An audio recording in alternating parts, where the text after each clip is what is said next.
আপনার বাড়িতে কি বাচ্চা আছে? আর বাচ্চা কি আপনার কাছে ভূতের গল্প কিংবা কবিতা শুনতে বায়না করে?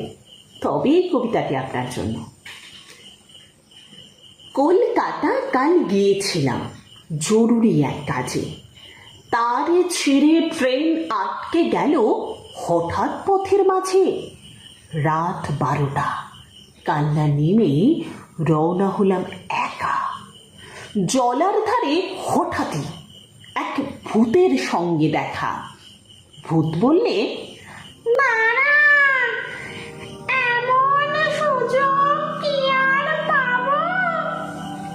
এক্ষুনি তোর ঘর মুটকে রক্ত চুষে খাবো। কেঁদে বললাম, সে কি? আমি থুরথুরে এক বুড়ো, আমার দেহে রক্ত শীতল, ঠান্ডা বরফ পুরো। তার চেয়ে ভাই পাকড় কোনো জোয়ান ছেলে মেয়ে, দারুণ মজা পাবে তাদের গরম রক্ত খেয়ে। ভূত বললে,